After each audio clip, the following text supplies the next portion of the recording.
Hello, and welcome to the 8th installment of the Parable Cast. I'm joined here today by Matt. Hello. And Sonny. Hey there. And if you couldn't remember, I'm Dan, because I wasn't here last week, so you might have thought I died somehow, somewhere, somewhat. Yeah, we're going to go straight into it this week. We're going to talk about what we've been playing this week. I've actually heard that, Matt, you haven't been playing much at all, and Sonny, you haven't been playing anything at all. Well, actually, I know I said that before this, but I was just having a piss. You're a liar. Oh, Lord. And, many great fuck it. Yeah. Many great profound moments, like where suddenly you get this moment of clarity. A moment of epiphany. All great inventions happen on the toilet, but yeah. And I was having a piss for the third time, and I discovered that I did actually spend an entire day playing video games and just entirely forgot about it. And I played quite a bit of, I revisited some old favourites, and I played some Garry's Mod, and I played some Left 4 Dead. Oh god, not Left 4 Dead. And then I played some visual novels. In fact, you played something else as well. Did I? Yeah, Shadow. Oh, yeah, today. Wasn't really going to talk about that, though, because that would Oh. spoil the hype for the review that's going to be on the Parable website at some point. At www. You buy one, you get one free. It's such a power one. That's such an obscure reference. Somebody out there will get it, and they will love it. Basically, you played Left 4 Dead, Garry's Mod, visual novels, and a game you don't want to talk about. Yeah, pretty much. What a boring week. Oh, actually, I played Left 4 Dead as well, because I remember playing it with... I was actually the one who made the Left 4 Dead game, and I invited Matt. And then we played Left 4 Dead. So yeah, I have played video games, never mind. So basically, you both played Left 4 Dead. Yeah. Yeah. Yeah, the twist is, we didn't think we were playing video games, we've actually been playing video games together. But that doesn't count, because that's not fun. Oh, you two had boring weeks. Yeah. My visual novel was actually pretty good. Okay, tell us about it then. Well... Oh lord, here you go. I'm going to regret this. YouTube has several laws and such in regards to what I can discuss. So most of it I can't actually say. But it's really good, because it takes it to sort of the next level, and it covers things that a lot of people are sort of too afraid to cover. In fact, it doesn't cover many things that people think is alright to cover. Yeah, essentially. Like, and I'm scared to ask what these things are. It's not worth talking about, really, but I just wanted to stress the fact that I don't have that much of a boring time. It's just a very secretive and mysterious time. Tonight on the Parable Secret Cast, we talk about nothing. Go on then, Mighty Dan, what have you been playing? Well, I've actually been playing Metal Gear Solid Peace Walker HD from the Metal Gear Solid HD collection on Xbox. Yeah. I'm a massive fan of Metal Gear Solid, like the entire series. I've bumped every single game. Like, I've probably played through each one 5+ times, and I've never played Peace Walker up until a few days ago, and I've been putting a lot of time into it. It's a fucking great game, I'll tell you that now. Yeah, better than... Where does it stand on the whole scale of things? Well, I'm obviously only about a third of the way through it, but if I was to stand it up against the others, it would definitely be above Metal Gear Solid 2, but that game was the worst. Put me off the entire franchise. It's definitely the best portable Metal Gear Solid game, so it beats both of the Acid titles and Portable Ops by a large Actually, margin. I've probably told before, but I haven't actually played Peace Walker, but I absolutely adored Portable Ops and the story. I fucking loved it as well. Everybody bullied it and said it was shit, but I loved Portable Ops. Yeah, Portable Ops Plus was awful, but like the actual game was fantastic. Yeah. And I actually like Metal Gear Acid as well. I just played the second game, but I really liked the... I enjoyed all of it, but it's by far the best handheld Metal Gear. I'd say, obviously, Metal Gear Solid 3 is my favourite, so it doesn't go anywhere near that, but... Yeah, buddy. I rate kind of 4 and 1 on relatively near grounds to each other. Each, like, they sometimes swing either way my preferences, and I'd say it's slightly below both of those at the moment. So, Sounds like a good title then. It's a very, very, very, very, very, very, very, very, very good title. Oh, I love it. It's amazing. It's brilliant. I love it. Yeah. So how does it play in regards to Portable Ops? Because I haven't actually played Peace Walker, but I played Portable Ops. So is it much different to it? from what I haven't played Portable Ops in about 4 years, but from what I remember, you didn't have any kind of manual aim. It was just auto aim, wasn't it? Was it? I can't remember. I know that you had auto aim. I think that. Yeah, it did. No, you could do auto aim, but it was like absolutely balls hard to use. Yeah. I mean, I'd say it plays very similar to Metal Gear Solid Twin Snakes, the GameCube remake of Metal Gear Solid. Okay. It plays extremely similarly to that. Except something that I found really weird is that you can't crawl anymore. That's a really weird addition. Like, when you lay down on the floor, you're just prone and that's it, you can't move.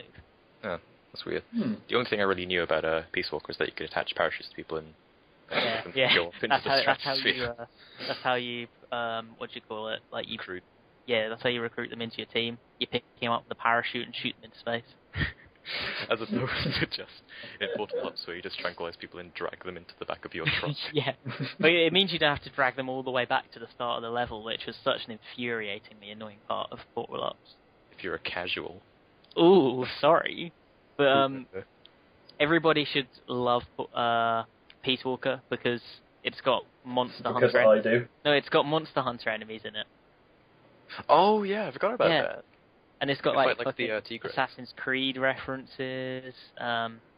You can capture Hideo Kojima and make him part of your team. So everybody knows that references make a game good. Of course they do. Shut up. No, Man. but I mean it's like Metal Gear, but you know Metal Gear's like balls to the walls crazy as it is. It's like that kicked up a notch with references. You play Metal Gear for the references. Really. Yeah. They have the best Easter eggs in any series. When you're playing Metal Gear and you get to fight against a literal giant fucking dinosaur in a jungle, you know you're getting a good experience. Yeah. That and I fucking love the Monster Hunter games.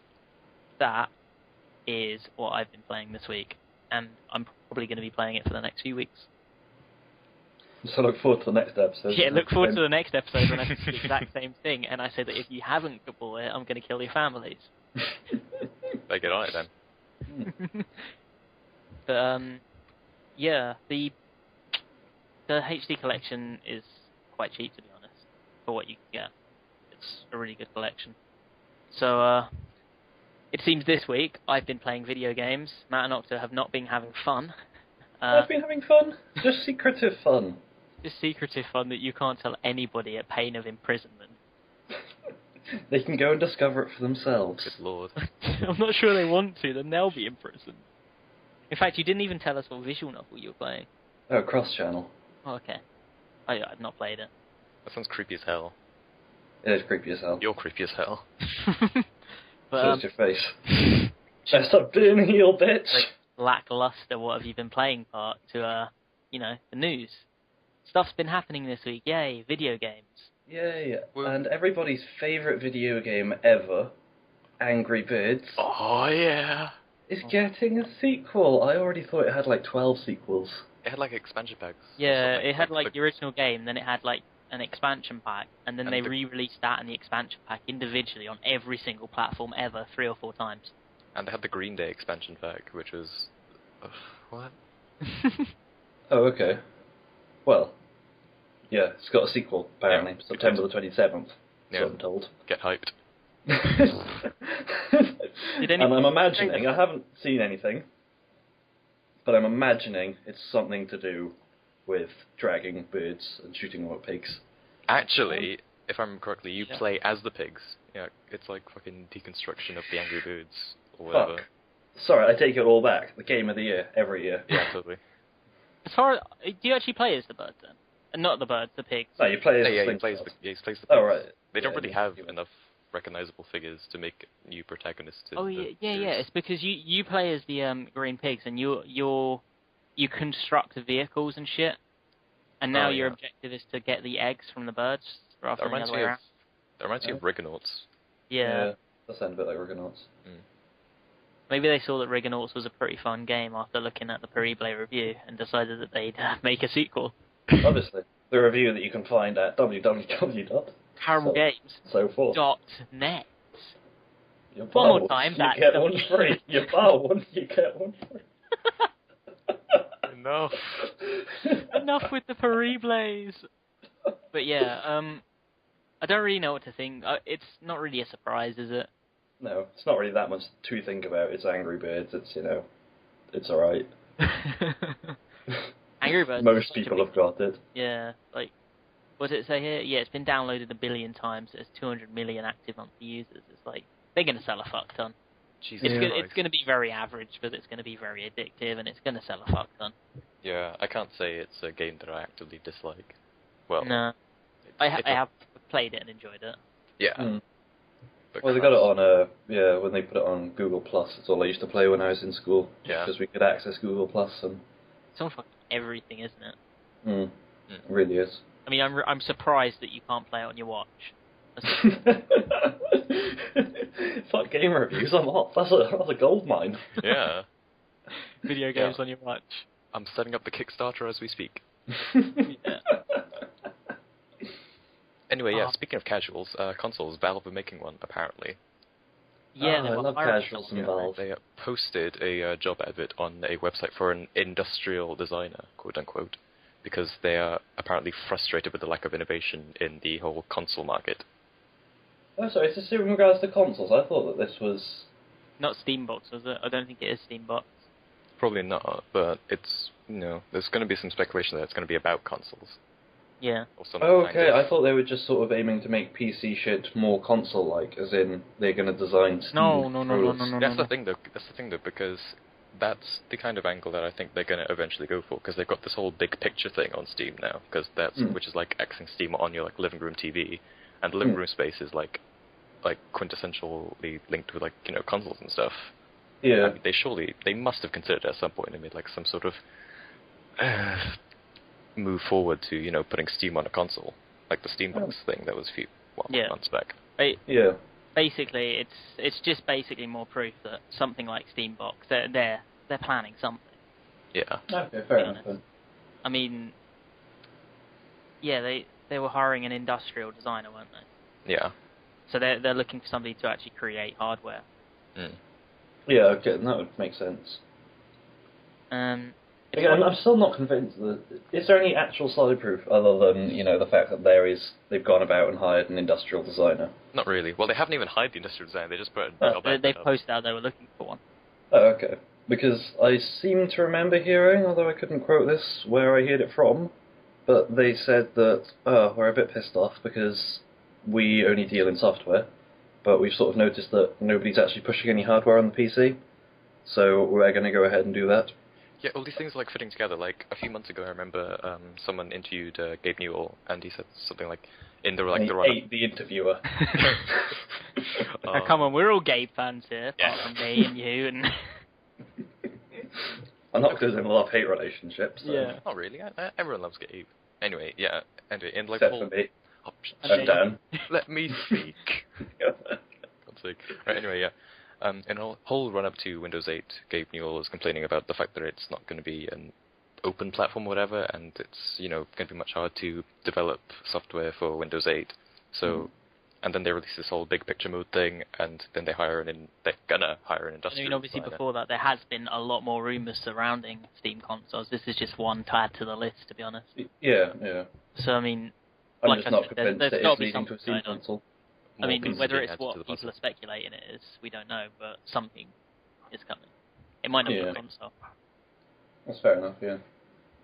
So, it might be fairly interesting, I suppose.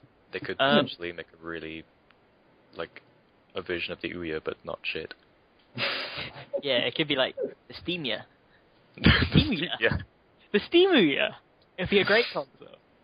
It'd be incredible. In fact, I'm going to go patent that right now. You're going to have 2 copyright things there. You've just taken each of their names. Yeah. Hey, Valve, you better get me the money. I'm sorted. So, Set for life. Screw Parable. Yeah, exactly. Over the last week, there's been a lot of news about the Vita, about it being hacked.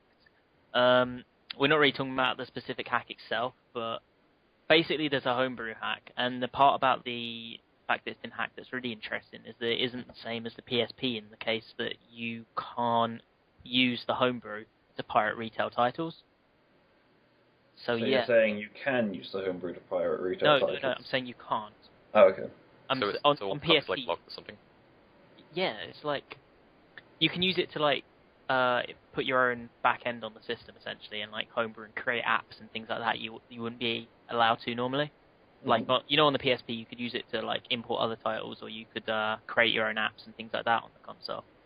Like people like putting like old PS1 games on their PSP and stuff. Yeah. Like you can do things like that, but you can't pirate retail titles. Well, that's fine, isn't it? Yeah, I'm not saying it's a bad thing, but I'm saying it's very interesting because it's a bit strange, really. Like it's strange that they've managed to hack the actual back end of the system, but they haven't managed to hack the ability to pirate retail titles. I think Sony really need to get their shit together with the whole security and stuff. I mean, let's be honest. Well, that said, any recent game that came out on the DS, you couldn't use a homebrew on, could you? I don't know. I you could do it with the Wii, couldn't you?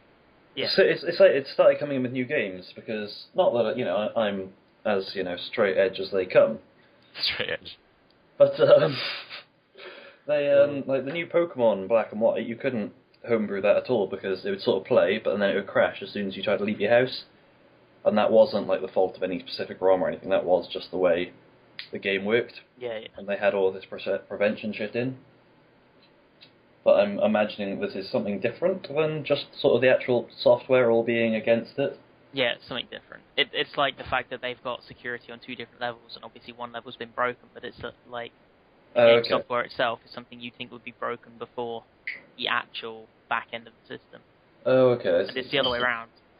I mean, I believe the person who actually released the hack, he actually said that on releasing the exploit, he reckons that more people will obviously be able to get further into the system because they can get into the back end itself now. Yeah. Sometime in the future we could see a full kernel hack, which is like everything. Yeah. But at the moment it's impossible. And you lost me. Really, I don't understand any of this. Lost you at kernel. I'm vaguely following. Going to KFC. I thought we were talking about video games. Yes, indeed. Oh man. But yeah, basically the Vita's hacked, man. It's quite amusing to hear because after Sony went on for ages about how the Vita would not get hacked, hacked it in 6 months. I bet someone hacked it just to make them eat their words. Yeah, it sounds sort of like a challenge when they say that. Yeah. You ain't hacking the Vita. 6 months later, boom, sorted. I don't even like the Vita. I don't even own one. Not me, but Sony just put themselves into it, really. This is why you actually know. Has the 3DS been hacked? I don't know. I don't think anybody really wants to. There's no games to actually. Yeah, I don't know. Phoenix Wright, that's coming out. It works fine as a paperweight without being hacked, so Yeah. But obviously moving on, Final Fantasy XIV has had a new trailer released, hasn't it, Matt? It has, yes, and it looks shit. Oh, is this the whole reboot thing, A Realm Reborn? Yeah, Realm Reborn. For anybody who doesn't know the background, Final Fantasy XIV has been out for, a year and a half? Something like that? Maybe 2 years, to be honest. It's been out for a while, and it wasn't selling very well. Everybody was unsubscribing, like the user base was declining every single month. So they decided to completely reboot the title. Like they're re-releasing it with a load of extra content and like new gameplay mechanics and everything.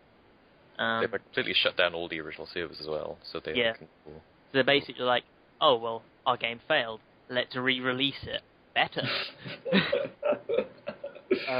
We got like a gameplay. It's kind of a gameplay trailer from A Realm. It is all gameplay in the trailer. Yeah.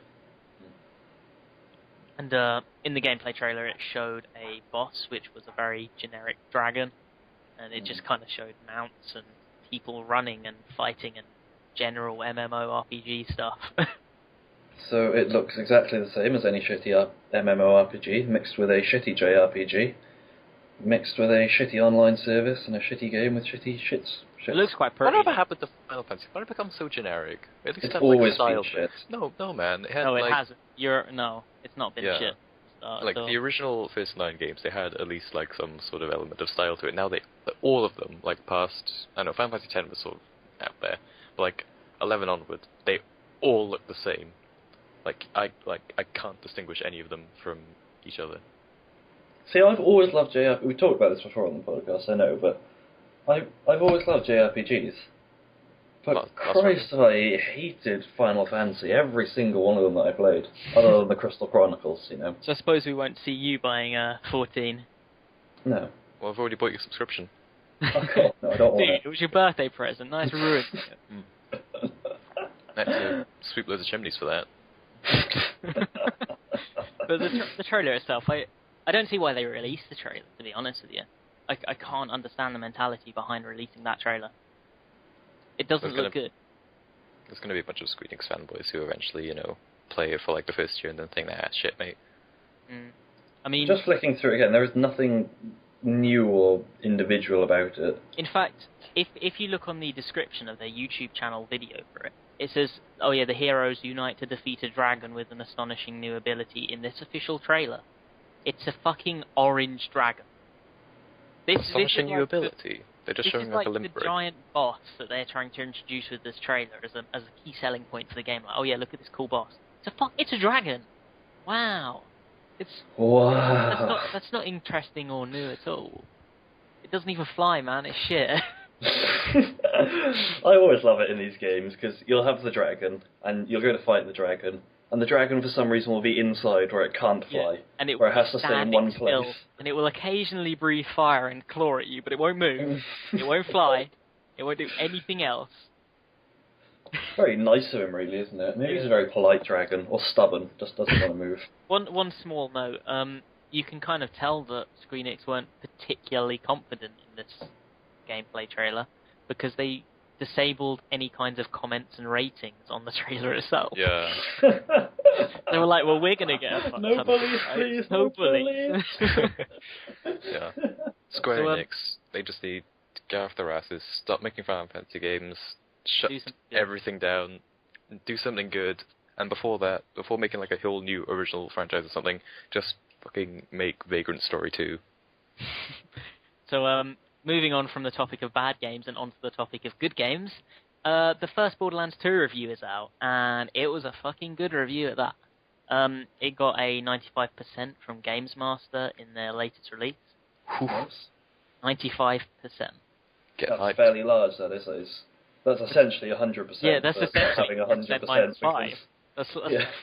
That's like 19 out of 20. It's like you can't give something 100%. You can't. It's not allowed. No, it's not allowed. If you give something 100%, you're a shit publication, and you should fucking stop. Yeah, so that's why it's 95. That is 100 for all intents and purposes. Yeah, I don't think anything should really go above maybe 96. Just to say, it's above the 9.5 out of 10, but it's not 10. Anything above 96, and you're wrong. Because it's not that close to perfect. Nothing is. Well, we haven't actually talked about the game yet. We're just bitching. Oh yeah, sure. Yeah, we're not actually talking about the game anyway. We're talking about this news part. Yeah, and it is an amazing review. It's like 95%. You don't see that unless it's bloody O&M reviewing a Zelda game. Yeah, or O&M reviewing any game made by Nintendo. Yeah. Or an IGN review. You up? Or an IGN review. Or an IGN review for any game that took more than £10 to produce. Because this is why Parable's the best one. Yeah, this is why Parable's the best one, because we don't get any money from the developers or publishers. So we'll say what the fuck we want. But yeah, 95%. I'm questioning whether it really deserves 95%. Obviously you had a fair play of it, didn't you? As we discussed. At 6. Yeah, but I really enjoyed it, but 95% enjoyed it? No way. I was thinking a high 80s for it when I played it. So it must do some fucking amazing things to be able to... Mind you, yeah, I'm imagining a large, selling point of Borderlands 2 is if they can sort of make it very large and open world, as in go and do what the fuck you want, when the fuck you want, more of a...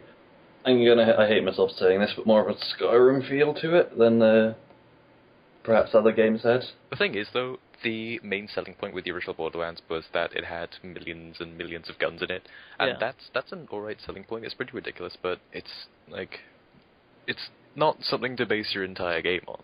I'm guessing Borderlands 2 will have lots of big action scenes and stuff, but they can't keep doing like that. Well, I don't think Borderlands 1, whereas it was a selling point for it because it was what set it apart from other games. I'd say what's really set it apart from other games was the fact that it was essentially a non-MMO MMO. Like, it played like an MMO, but it wasn't an MMO. Yeah. To be honest. And it was just fun. I started off playing as the woman because she had breasts. Isn't that what you do in every game? Yeah. Every game God. ever. And then you finish, figuratively, and then you're done. Yeah.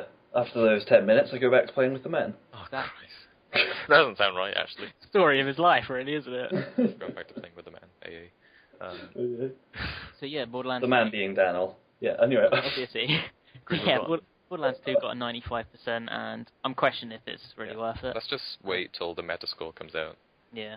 I'll put it this way, I don't think the Metascore is going to be much higher than 90. Yeah, I think I'll be shocked yeah. if it is.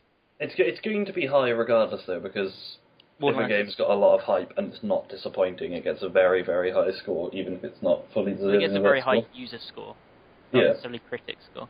80, Yeah, nothing higher than definitely. 90 at best. I think 88. 88 is probably what I'd give it on a review at the moment, anyway. Hmm.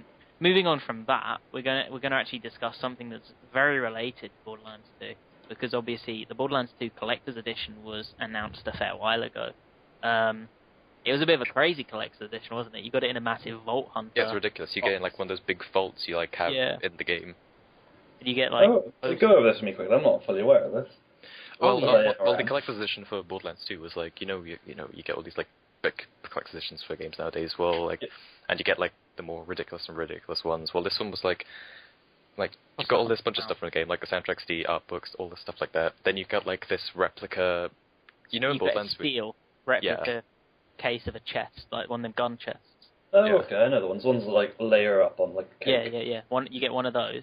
Hmm. Then you get like an art book for all the creatures. You get postcard set. You get like this nice book with loads of field notes from a character in the game, and you get a big cloth map of the entire game. Yeah, and it's Shit like all that. packed in the box. Yeah. Which is really cool.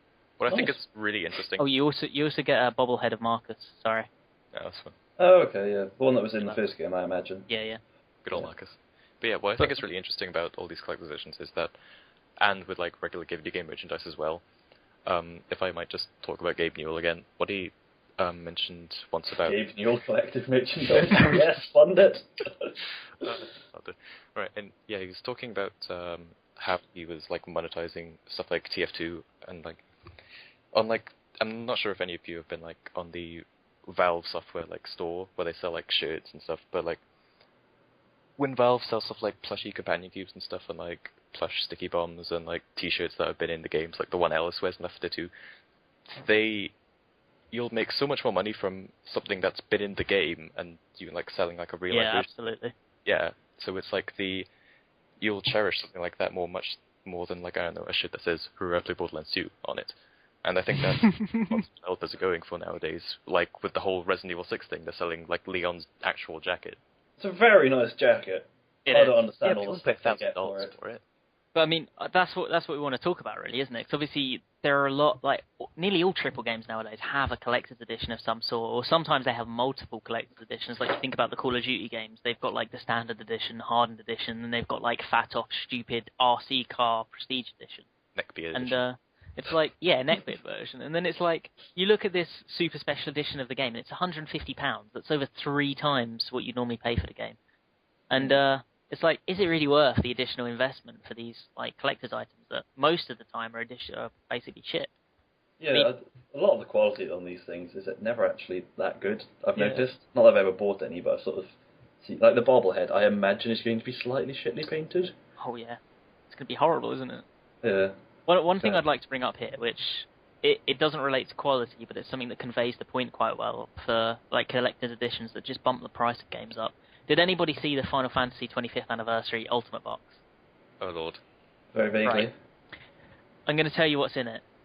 Final Fantasy 1 through to 13, brand new copies, a special anniversary video disc, and an art collection, and a 2-disc music CD, an item code for a fucking Xbox avatar or a PS3 background or something, and a little visual and stand thing.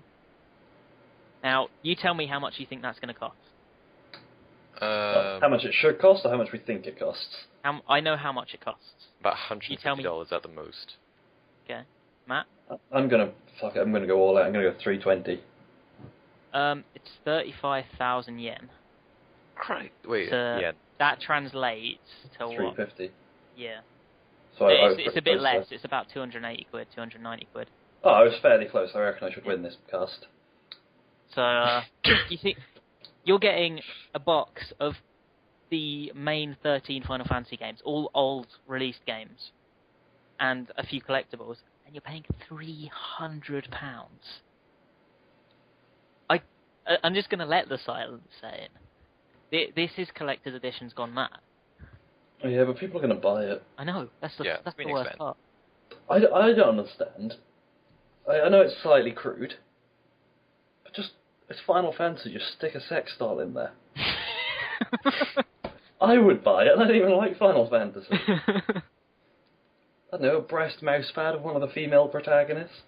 Or all of the female protagonists. That's what they should do. They shouldn't release the game. They should have one breast mouse pad for each game. Good lord. Collect them all.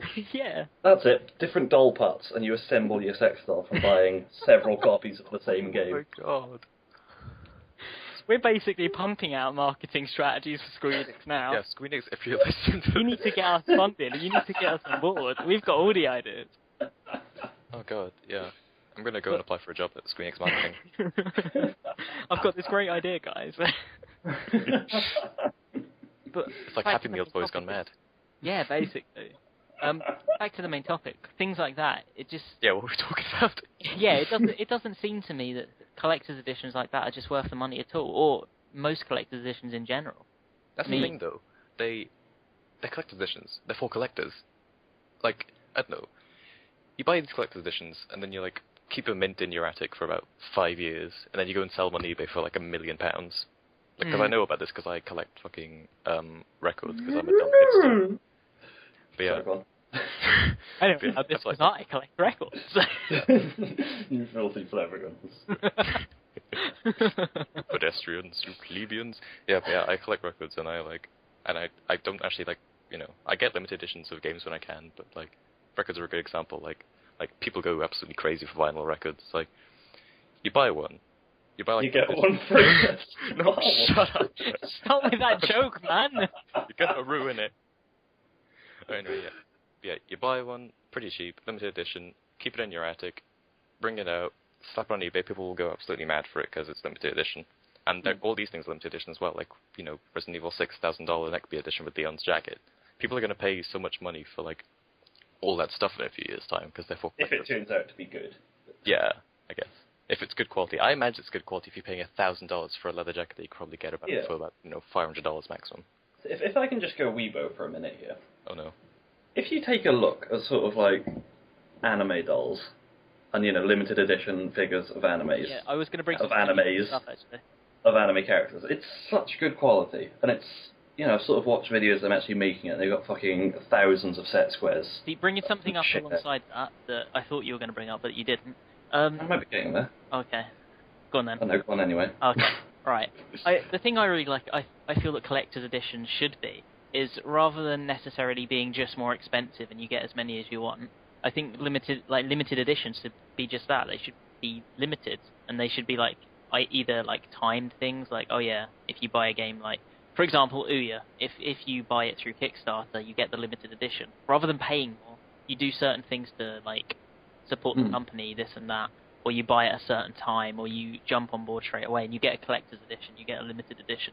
In relation to this, coming back to Borderlands 2, they to promote the game, they did like that special indie edition, which is like I can't remember what the actual edition's called, but it's a special edition that's only given to indie game stores or whatever, just so to, you know, get people to buy from indie game stores rather than, you know, big chains. And it was an absolute rousing success, and that's a really neat little idea. Gearbox are pretty good bros. Yeah, pretty much. Shame you can throw shite. It's not their fault, they didn't do the whole game. Opposing Force was good though, so yeah. Yeah. No, the point I was going to make was that you see that these things are such good quality, and they're like 60 quid, 80 quid, fairly expensive, but you get what you pay for because the quality is outstanding. And then you end up buying something like a fucking limited edition game thing. You'll get some shittily printed art fucking 720p. Yeah. You'll get some spray painted, mechanically done bobblehead that looks like piss and has eyes looking in different directions. And you'll get a soggy wank sock or something. Yeah. Bullshit. I'm actually a victim of this because when I remember, no, not that. I remember. Yeah, sorry about that. I can't help myself. Christ. Anyway, I bought the Fallout 3 limited edition thing on launch, and it didn't really come with anything in it because I don't know, there was probably some insane tiers for it, but the pack I got was like comes with the game and it comes with the Brotherhood of Steel figure, and the Brotherhood of Steel figure looks absolutely shit. Oh yeah, it does. Yeah, because it's like it's on this little base. It's just this little like plaster mold. Like the head's absolutely huge. The shoulders about like the size of like Asia. It's like, and it's just black with like all these horrible dry brushed silver all over it. It looks absolutely atrocious, and it's just gathering dust on my figure stand. Yeah, I really like your, I'm not sure if it was included in every copy of the game or not, but that little crane from Heavy Rain that you have on top of your TV. Oh yeah, actually, that's not a sort of limited edition thing. That was just like a really, because with like games nowadays you have to like bloody install them even on consoles and stuff. It just like gives you this little like crane to fold out while the game is installing. I think that's like a cool thing. Fair enough. Over the years, like it's gone all floppy now. It's a flaccid piece of shit, but yeah. So basically, what we kind of come to an agreement on the whole is that collector's editions, as they stand, aren't necessarily good. Really. Now, if I can just say one more thing on it, Catherine. Oh yeah, pizza box. Oh god. No, I really like the Catherine. It is good. Exclusive stuff. It was what was it? It wasn't that expensive. It I was don't remember. £50. It was £50. Yeah. Very reasonable price. You get a T-shirt with that, don't you? Yeah. And you get it in a pizza box. Yeah. And there was some other shit with it. Was it a mouse pad? There was Um, something actually. It wasn't just a T-shirt. Boxers? Did you get flowery? yeah, you heart-shaped got boxes. Yeah. Yeah, you get his boxers and his T-shirt. That's very And cool. that was, And you get like an art book and stuff as well. yeah, and then all the standard shit. And I thought that was really good, and for a fairly reasonable price, considering that's 20 quid more than you, 10 quid more than you pay for it. It's 10 quid more than RRP.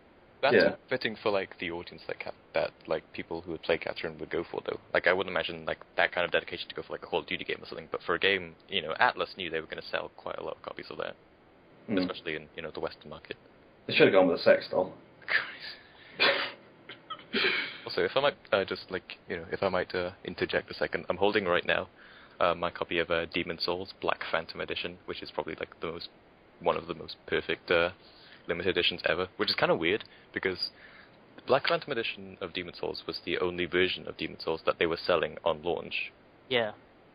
And they did the same with Dark Souls. Well, yeah. Was Demon Souls no more than retail price? Yeah, it was. Yeah. I remember paying about like 40 quid for this, which is that's fine because it comes with it comes with soundtrack, art book, strategy guide, and the game.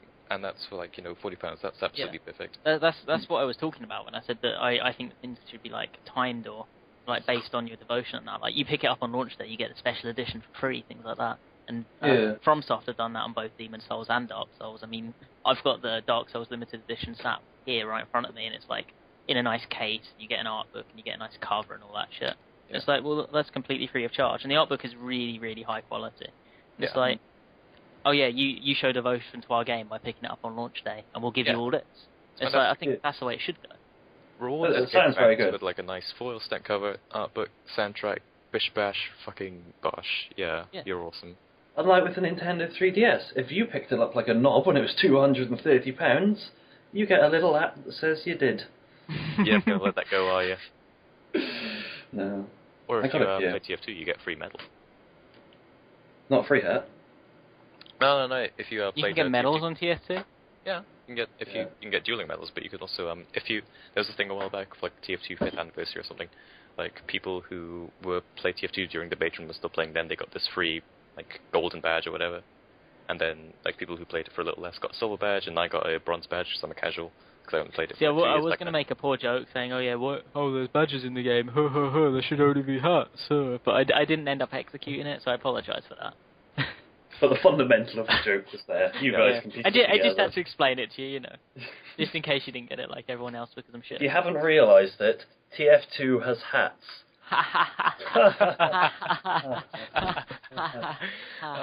Hilarious. Right, anyway. now Octo and I have kept another mysterious secret back that we should have mentioned in the What You've Been Playing. Here's the twist. I think we can trust them. Okay. We played one more game last weekend. It was just Perception cast. Yeah, So we had to go on that Just Cause 2 multiplayer Yeah, that's it's been great. going for a few weekends. How It worked really well. Worked really, really well. It's fantastic, apart from the chat. Apart from the chat. But then we figured out that you can get rid of the chat. By pressing F4. So, if you're playing Just Cause 2 beta right now and listening to the podcast, you probably won't be, because by the time this goes out, it won't be up. But, press F4 if you ever play it. Because otherwise you'll be, does anybody here go on Reddit XD? XD. So yeah, it was quite fun. Octo and I found those little cars with the guns on the back. And hunted some random scrubs. Yeah, we just started following this one guy for about an hour, and he was fucking good. He must have been bricking it. He was damn good. Woot, I think it was called. Shout out to Woot. Woot. Yeah, Woot. So, Woot. I don't even know if he noticed us. No, he run you off the road, I think he did. Yeah, well, you ran off the road first, didn't you? Because you were slightly further ahead of me. Yeah, it was like And a lag then- or something. Actually, because at my point out, if you play Just Cause 2 on the PC, you'll know it's like one of the most well-optimized games ever, which is kind of strange for how well the game looks. And that, none of that is lost on the Just Cause 2 multiplayer beta. There was, no lag at all. Yeah, it looks beautiful, and everything plays beautifully. Even when But anyway, back onto the chase. Yeah. Right. Back So to Octo the real was rammed topic. Octo was rammed off the road or something. He was down, and I knew that I had to avenge him. So I was there going up the long straight motorway. My car was slightly faster than his, and he pulled a fast one. Bastard. No, mine was slightly faster than Woot's, Oh, right. not yours. But yeah, so I was slowly catching up to Woot, and he swerved off to the left, hit a rock, and went flying in the air, and I thought, I fucking got this. So I went down, I went past the rock, and the jammy fucker had used the rock to jump over a fucking river, No. and I just went straight into the river, and he fucked off like a knob. Bet you love So, that. That was story of the day. One of the best moments of your life. Yeah. So he had us good. But yeah, really good multiplayer, works so well. Yeah. Everything works so well. It's looking like it's going to be great when it comes out, properly. It's Still embryo. It's 0.007 so far. So you've got a long ways to go, but god damn, it's going to be fantastic. There's no NPCs at the moment, though, which kind of, I don't know, the game feels kind of empty without NPCs, but... There's enough people, though, to sort of justify it. Yeah, but they're all at, the airports and stuff. There were 1,000 odd people at In one time server? on the server. Yeah. Oh yeah, it's all just one server. Yeah, Everybody's on one server. Yeah, the peak is 1,100, no, 1,500 people. And there were about 1,000 people online when we went on. Whoa. About 900. No lag. But yeah, I actually quite like the way it sort of works. I know it's only a temporary thing, and it's not actually going to be it's not going to work like that when it's fully released, as far as I understand. But I don't know, I found it enjoyable, because you can go and cock about in the cities and shit with people, but then if you wanted to go out and have a race with your friends or something, the roads are almost empty with just enough people on them that it's not impossible to drive, I don't know, rush hour in London. But there's a steady amount of traffic, and everybody's going 80 miles an hour, so it adds a bit of suspense to it all. But no, it works really well. Often it's on weekends, so you're going to have to check up whether it's going up. But you guys, anybody listening to this should definitely check it out, because it is Where looking can they find amazing. I think it's jc2mp.com or jc-mp.com. Just Google jc2mp. Yeah, and you'll no doubt find it. Yeah. Fair play. So, Absolutely fantastic. on a related note to that, this isn't something we actually planned to discuss, but if we ever get a Just Cause 3, how do you feel? Do you feel the multiplayer inbuilt in the game would work similar? Because obviously, I can only assume there would be multiplayer inbuilt into the game if they did a Just Cause 3. For starters, there shouldn't be a Just Cause 3, not for a very long while, because it's not going to have anything on Just Cause 2. There's not much they can expand upon, honestly, as someone who's I haven't clocked as much hours into it as you have, Matt, but in my experience, there's really not that much they can expand on. Apart from... Other than a multiplayer. Yeah, or more grappling hook stuff. More grappling hooks. Yeah, more grappling hooks. Longer grappling hooks. I'm gonna liberate the shit out of this country. See, the reason I asked it is because obviously I imagine Just Cause 2 multiplayer is a bit like GTA multiplayer on free roam. Yeah, but with parachutes. Yeah, but grappling better hooks. in every way. Yeah. But obviously GTA had those really shit modes where you had objective games Yeah. and things like that. And I was wondering if you thought that Just Cause could do it well. If there's no reason why Just Cause 2 couldn't have these objective-based things. Yeah. And it would work very well, sort of destroy this city as fast as you can, or that sort of thing. Very simple things to implement that would work so well on multiplayer. But, yeah, it's... Sorry, I'm going to diverge slightly from that point. with a simple answer of yes to conclude it. But I've played some. I played some GTA 4 this week as well. I played some GTA 4 this week, and it's so small in comparison.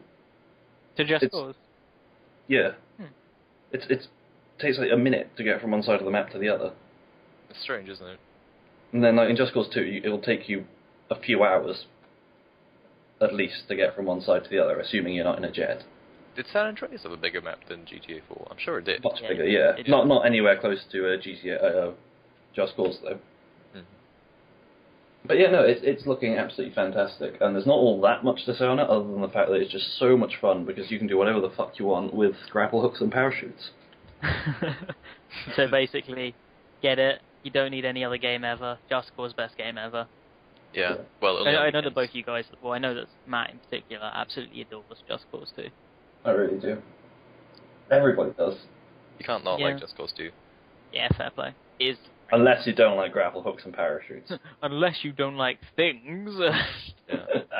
So like I literally like met up at a friend's house with some other guys a few weeks ago, and we were like, drunks, debauchery, hookers, Just Cause 2. So we ordered pizza and played some Just Cause 2 for about 5 hours. Fair enough. Help. It's fun to play with friends as well, just get in these crazy situations.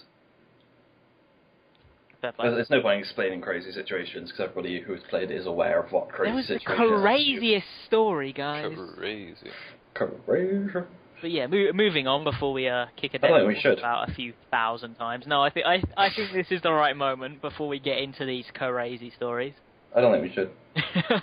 Right, I'm forcing it on.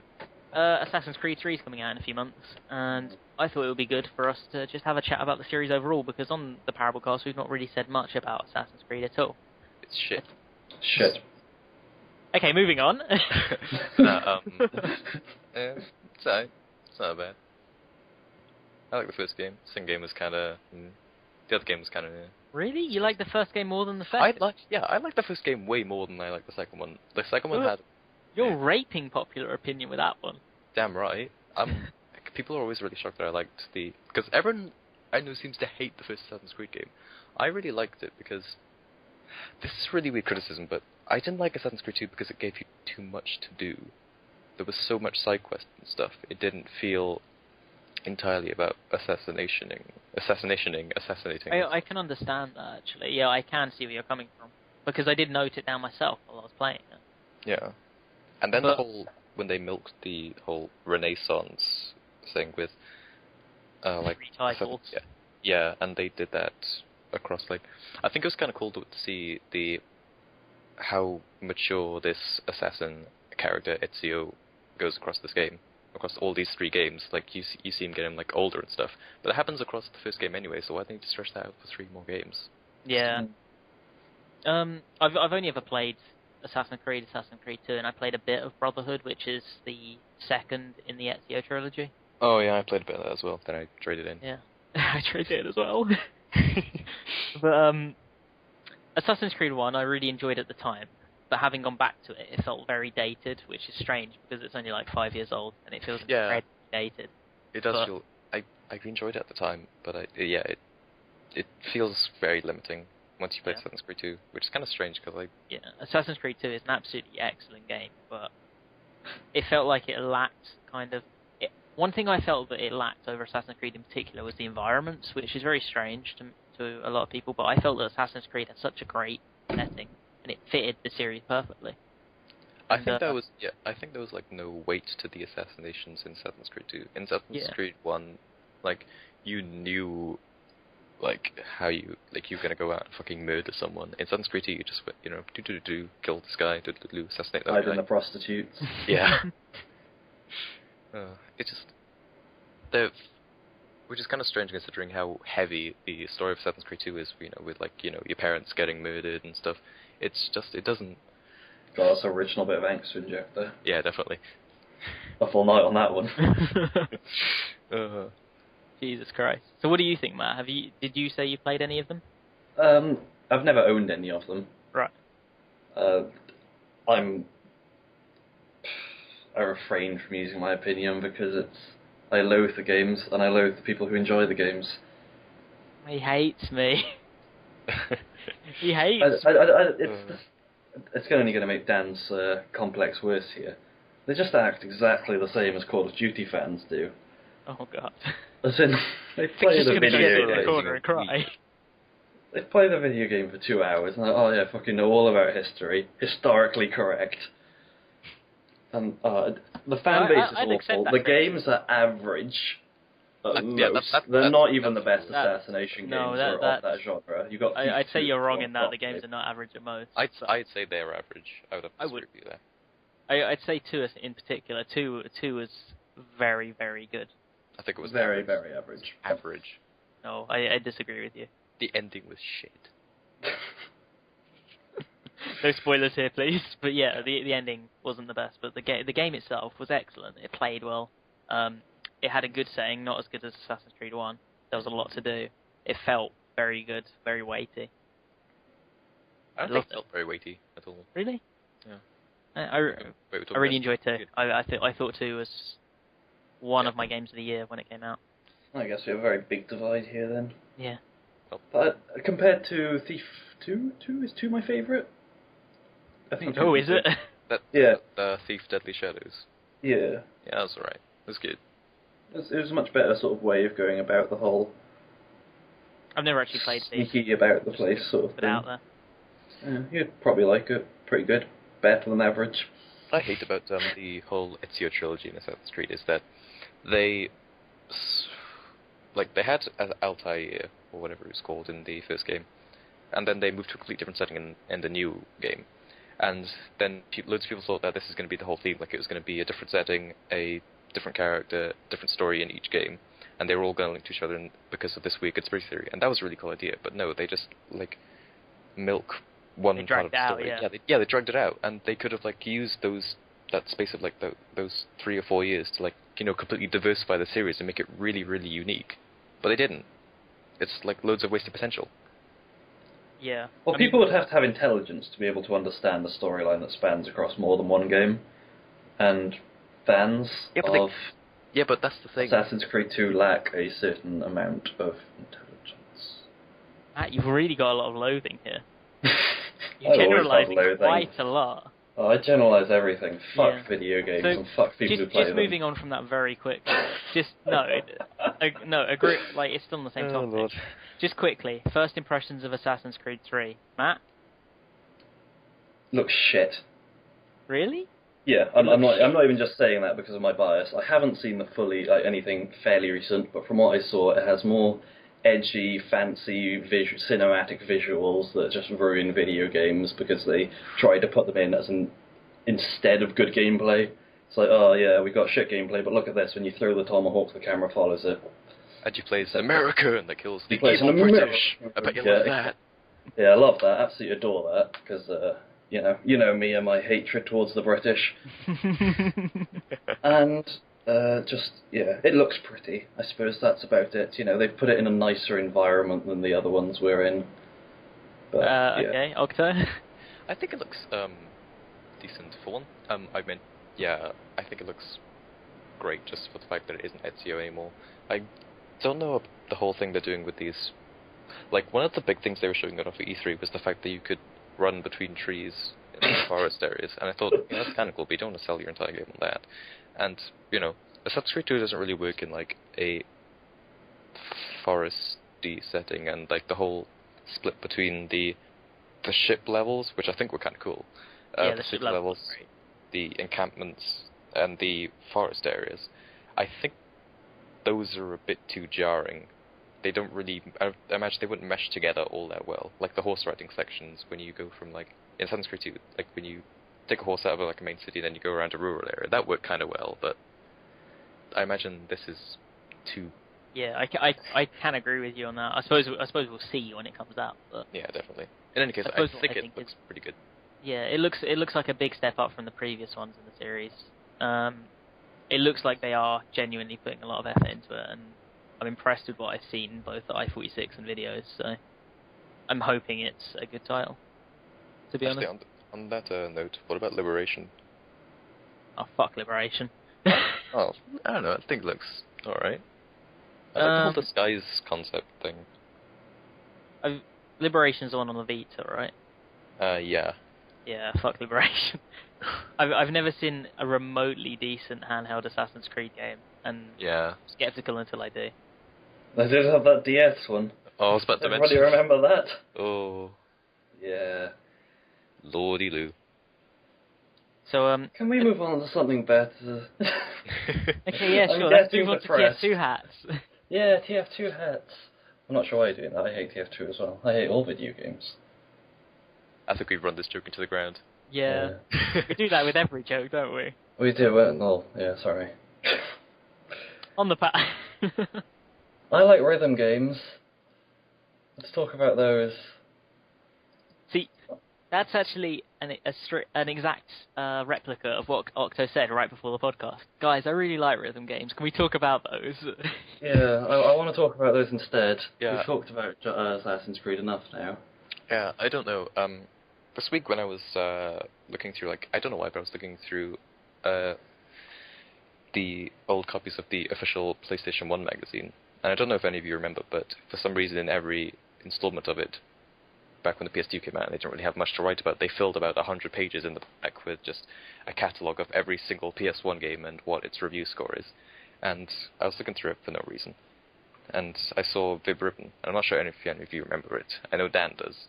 But it was a really old rhythm action game where you played as some fucking badass rabbit in this weird black and white environment, and you just press buttons and shit. You make music, you dance, you stretch your legs, you do flips, and I can't even describe it. It's just look up videos just on YouTube, Vib Ribbon, just YouTube it.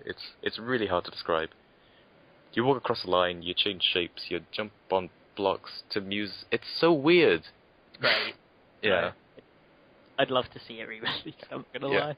Definitely. And I was thinking of importing it from Japan or something, because it was never released in America, was it? Or Britain, or Europe, or whatever. There was a demo out for it, so it might have been. Yeah, I remember having one with PS2, PS1 yeah, demo disc. You get them PSL magazines with loads of demo discs, with a demo disc and loads of demos on it, and I remember playing it on one of those. Yeah. Yeah, buddy. Yeah, buddy. One thing I'd like to bring up I'd just like to say a name and then let you guys go with it. Parappa the Rapper. Best yeah. And they did Parappa the Rapper 2 for PS2, and it was subpar, wasn't it? I never played 2. I didn't even know there was one. I'm going to be honest. Well, there was one, apparently. Well, there was a PSP version. Oh, yeah. Parappa the Rapper Returns or something. Yeah, it was 10th anniversary. Oh, yes. Well, in case that was fantastic. That was another game that I only had on a PS1 demo disc. I absolutely loved demo discs when I was a kid. Good. I just kept playing the level where you with the kung fu onion or whatever, and you were kicking it's all in the mind. Yeah, all I remember really from Parappa the Rapper is 1, that it was amazing, and 2, that you can get a fucking you rapping cool rating. That was one of the best ratings. You rapping cool. You rapping it's bad. Like the rating for Devil May Cry. Smoking stylish. Oh my god. Actually, the people who make Parappa the Rapper go on to make Guitar Man for the PS2 and the PSP. I think they did. Maybe. Well, Guitar Man's another fantastic rhythm game. They haven't made that many good games though. They made Vib Ribbon actually. Did they? Yes. Holy shit. They made Parappa the Rapper and Vib Ribbon. Oh man, I love these guys. I haven't played any of these. Whoa. Sorry, I've just got a news flash for you, Octo. Wait, what? Vib Ribbon got a sequel on the PS2. You're shitting me. I'm looking at it now, and it's called Vib Ripple. What? Oh, apparently it got a shit Metacritic. Yeah, I imagine so. Oh god. Sequel, though. I've got to rethink my life. Yeah. That game got a sequel. But yeah, what I think is interesting... What I think is interesting about the trend in rhythm games, in the late 90s to the 2000s, rhythm action games, they've never really been a particularly popular market for video game players. But it's mostly been in that time period you played random games that were pre-recorded onto the thing, that were soundtrack written for the game that you played, and you'd be distinct styles. Guitar Man had heavy metal songs, reggae songs, acoustic songs. But now it's mostly about play your own music, and Vib Ribbon had that too, and that was why it was so groundbreaking. And it's interesting to see how it's all changed. Yeah. It's all music generated, user music based games, like Symphony that recently came out. I really enjoyed that game, and they've mostly been really simple games. Because what was interesting about the games like Fibber and Parappa the Rapper, Guitar Man is that they actually had like a story to them, and Symphony recently had that too. But games Symphony like had a story. Yeah, Symphony actually has a story to it, and I think it's a really interesting story. Well, sort of. It's as interesting as a music game story can be. Yeah. Well, Guitar Man had a bloody excellent story. In any case, yeah, Symphony is really cool, actually. It's this thing called, like, this virus has infected your system or something, and it, like, talks to you, and it's all evil and stuff, and it's, like, trapped the souls of the composers in your music collection.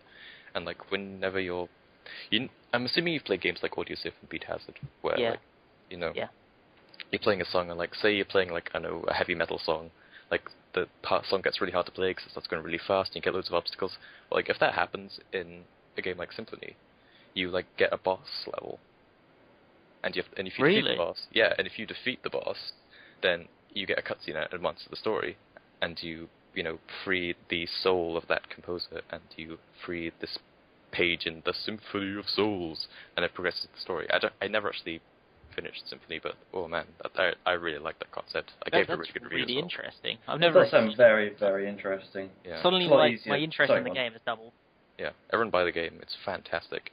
Yeah, it's really difficult to insert a story in something like that, 'cause it's much easier in things like Leap Beat Agents and stuff, because there are set songs, etc. Yeah, that's a really good example as well, Leap Beat Agents. And stuff I love that game. Great game, fantastic game. What's it called in Japan? Uendan or something? 3, 2, 1. Yeah. I really like Osu as well, that's fun. Oh, yeah, Osu's a lot of fun. Osu's free on PC for anybody who wants it. Yeah. For weeboos. Yeah. There's some not Weeboo music there, it just has a Weeboo interface. Yeah. It's generally the Weeboo best. players and Weeboo music. It's actually Uendan Leap Beat Agents for poor people. Yeah. And people who want to play Toho songs. Yeah, in fact, that's exactly what it is. Yeah. It's for poor people and Toho fans. That's all it is. As well. But, yeah, I think we should kind of wrap up the cast, because we must be going over an hour now, right? Yeah, hour and 2 minutes. Oh, so pretty much perfect. So, do you have anything to say, Chuckle, first? No. You gotta have something to say. No. Come on. No. I think Assassin's Creed wore him out. What about you, Octo? Actually, yeah, Assassin's Creed shit, that's my leaving note. Okay. Makes me angry. Octo? I'd like to say that Assassin's Creed 2 is also shit. But it's good. And so, on that note, Assassin's Creed is the best game franchise ever made. We talked a lot about video games. Parappa Rappa is the second best video game ever made. And we were the Parable Cast. We hope you enjoy. Be sure to check out our website, our Twitter, everything. Goodbye. Bye-bye. See ya.